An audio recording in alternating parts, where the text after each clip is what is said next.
Assalamualaikum warahmatullahi wabarakatuh. Saya Lisa Suryani dari Program Studi Pendidikan Fisika, Fakultas Ilmu Tarbiyah dan Keguruan, Universitas Islam Negeri Sunan Kalijaga, Yogyakarta. Di sini saya akan menyampaikan beberapa materi tentang vaksinasi COVID-19 yang bertujuan untuk memenuhi tugas ulangan akhir semester dari mata kuliah Ulum Al-Hadis. Dunia sedang menunggu vaksin COVID-19 yang dianggap dapat menjadi solusi untuk mengakhiri pandemi ini. Situasi ini dipenuhi dengan beberapa pertanyaan. Kapan kita akan mendapatkan vaksin? Bagaimana vaksin tersebut didistribusikan? Apakah vaksin tersebut nantinya efektif? Namun, di balik pertanyaan-pertanyaan tersebut, ada pertanyaan penting lainnya yang sering terlupakan, yaitu berapa banyak orang yang akan memilih untuk menerima divaksinasi COVID-19. Dikutip pada Sabtu, tanggal 24 Oktober 2020, fenomena anti-vaksinasi atau keraguan vaksin secara resmi dianggap sebagai salah satu ancaman kesehatan global yang paling mengerikan, dan itu terjadi di dunia pra-pandemi. Dalam survei global pada bulan Juni yang melibatkan lebih dari 13.000 orang dari 19 negara, mayoritas orang mengindikasikan bahwa mereka akan menggunakan vaksin COVID-19 saat benda itu terbukti aman dan efektif. Namun, mayoritas tersebut berjumlah 71,5% dari peserta survei, dan yang lainnya berbeda pendapat. Dengan kata lain, hampir 3 dari 10 orang mengatakan mereka tidak akan menerima vaksin karena masih ragu. Hal yang lebih memprihatinkan adalah 19 negara yang disurvei oleh para peneliti dipilih karena mereka termasuk di antara negara-negara yang paling terpukul karena kasus COVID-19. Secara keseluruhan, penerimaan vaksin sangat bervariasi antara negara yang berbeda. Masyarakat Cina menunjukkan penerimaan tertinggi, yaitu 88,6%, sementara Rusia menunjukkan penerimaan terendah, yaitu 54,9%, dan Polandia menunjukkan proporsi tanggapan negatif tertinggi, yaitu 27,3%. Secara keseluruhan, para peneliti mengatakan bahwa pemerintah dan otoritas kesehatan perlu bersiap untuk mengatasi keraguan vaksin dan membangun literasi vaksin di kalangan masyarakat, sehingga orang akan memilih untuk menerima vaksinasi COVID-19 saat tersedia nantinya. Komunikasi yang jelas dan konsisten dari berbagai sumber terpercaya akan sangat penting dalam membangun kepercayaan publik terhadap program vaksin.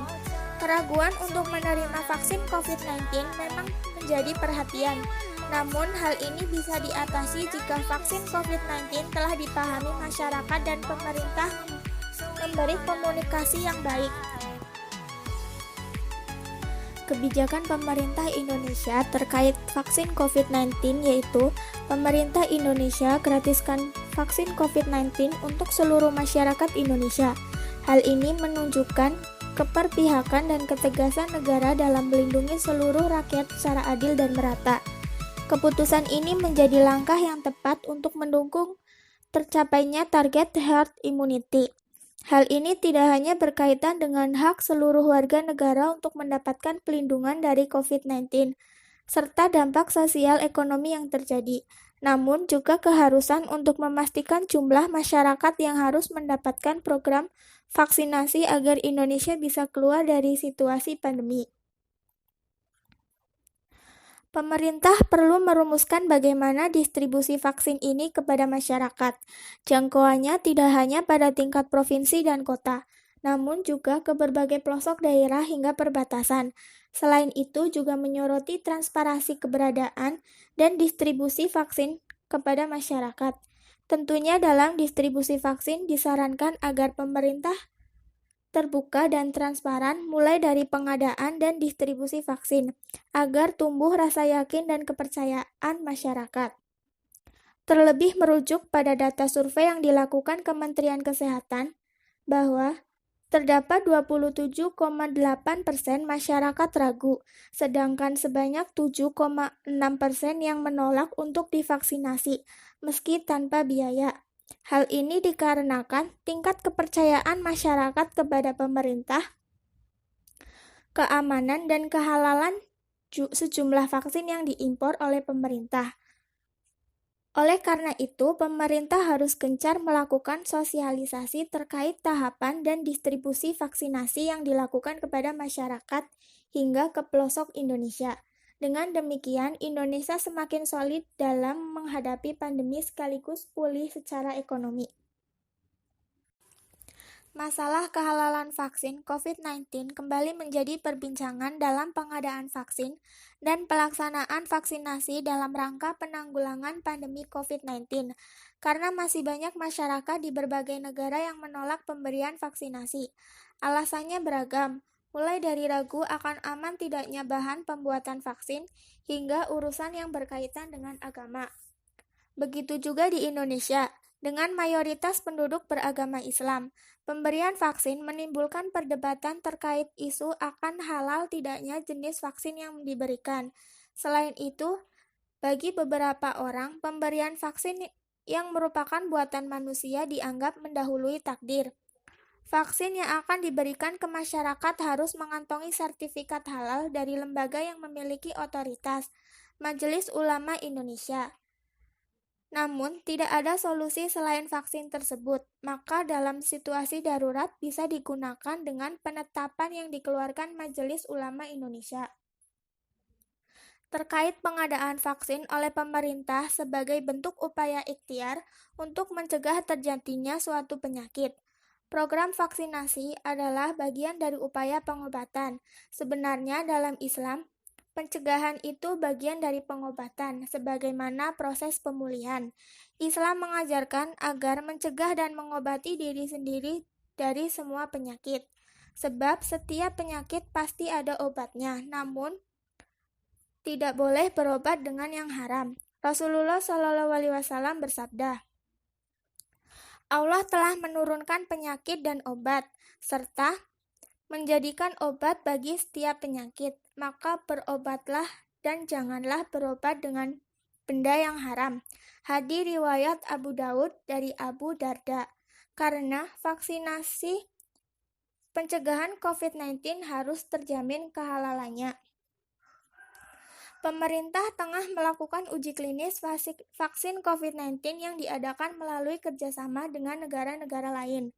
Pemerintah juga memastikan bahwa vaksin yang akan disuntikan pada jutaan manusia Indonesia sudah melalui beberapa tahap uji klinis. Keberadaan vaksin bahkan sejalan dengan ajaran syariat Islam dan hadis-hadis Nabi Muhammad SAW. Hal ini juga katanya menjadi salah satu tujuan yang disyariatkan ajaran Islam, yang disebut Maqasid Asy-Syariah, yang memuat 5 hal, yaitu yang pertama, menjaga agama, yang kedua, menjaga jiwa, yang ketiga, menjaga harta, yang keempat, menjaga keturunan, dan yang kelima, menjaga akal.